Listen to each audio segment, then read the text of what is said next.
Hey guys, Coach Jan here. This is my son Jet. He's going to do the Tai Chi Poem. And I'm using this as an example to showcase intentional disconnect.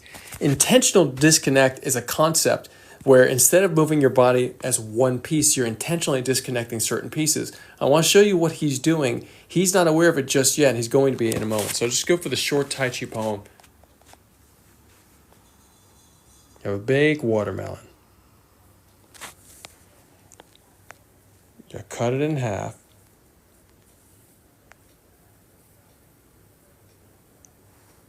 You give half to her, but she doesn't want any. Boom, right there. And give half to him, but he doesn't want any. So you eat it all to yourself. Nom, nom, nom, nom, nom, nom, nom. Okay, we're going to flip this camera to over here. And, boom. Hopefully this works out. I think that'll be good. All right, great. So Jet was just doing, let's face the camera. Jet was just doing this move here.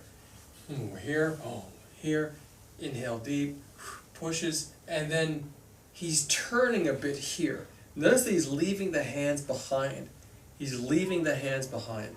And then he comes and brings his body here. Now, that's not necessarily the way I would teach this part of the form. That's the way he's doing it. And that's important because it's a very particular type of technique that I learned from being on the U.S. Tai Chi Push Hands team under Coach Josh Waitzkin and with Grandmaster William C.C. Chen. So I was trained in Tai Chi to make everything in Wu style connected. All of this is moving at the same time. As a matter of fact, the waist moves the arms hardly move in Wu style. As another example here, my arms are only going up and down rather than moving side to side. My waist moves side to side. So therefore my arms are connected. I minimize the effort needed in the arms so I can stay very, very flowing. However, when you do moves where you intentionally leave the arms behind, you intentionally disconnect, you allow yourself the opportunity, a strategic opportunity, to then reconnect the body at the position that you want and add more power.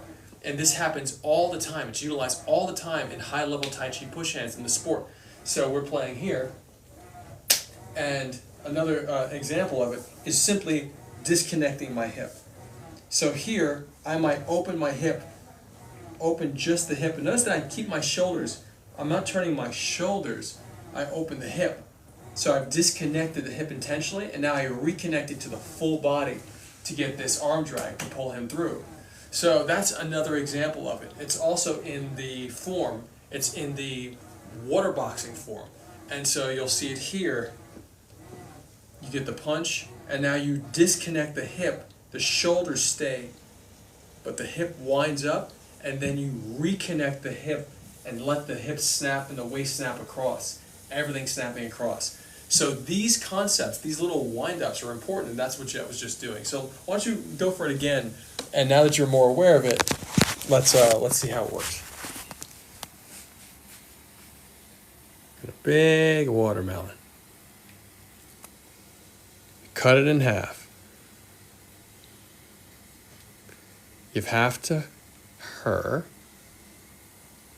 She doesn't want any. Give half to him,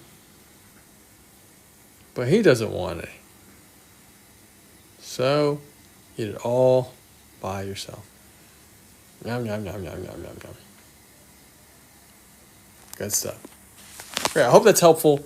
I'll go into this concept more. I've talked about it in the past, but intentional disconnect is really, really important for strategy. Love you guys. This will be reposted on my YouTube channel. If you ever have a thought, question, or idea, feel free to reach out, and I'll do my best to answer or make a video just for you. Love you. Bye. @Jan's Tai Chi everywhere. Bye.